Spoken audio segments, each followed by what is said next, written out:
Women reservation bill गिर गया। कांग्रेस ने, समाजवादी पार्टी ने साथ नहीं दिया। इन सब ने तय कर रखा था कि हम किसी भी हालत में महिलाओं को विधानसभा तक और लोकसभा तक पहुंचने नहीं देंगे।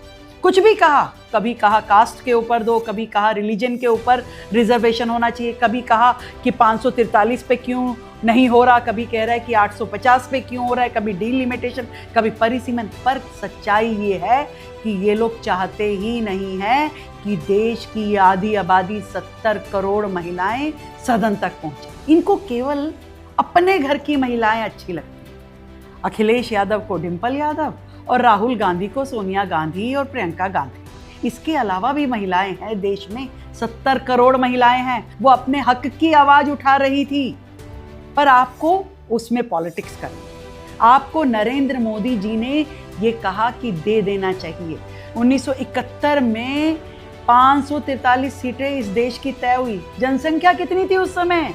50 करोड़, 55 करोड़। और आज कितनी जनसंख्या है? 140 करोड़। तो क्या सीटें नहीं बढ़नी चाहिए? आपको तकलीफ है सीटें क्यों बढ़ा रहे हो? क्योंकि एक एक मठाधीश 50-50 लाख की जनसंख्या वाली सीट का राजा बन के बैठा है। आप चाहते ही नहीं उस एक में से दो बन जाए, कोई महिला आगे आ जाए, कोई प्रतिनिधित्व कर दे। नहीं चाहते आप। क्यों 1971 की जनगणना पे आधारित 543 सीटें हम लेकर के बैठे हैं? कंपैरिजन तो बहुत बड़ी बड़ी कंट्रीज के साथ में करते हैं। आज उनमें रिप्रेजेंटेशन देखिए, वहां महिलाओं का कहीं 50%, कहीं 40%, उससे ज्यादा रिप्रेजेंटेशन है। अपने देश में नहीं देना चाहते। हमारे देश की महिलाओं को आगे नहीं आएंगे। सब रूढ़िवादिता है।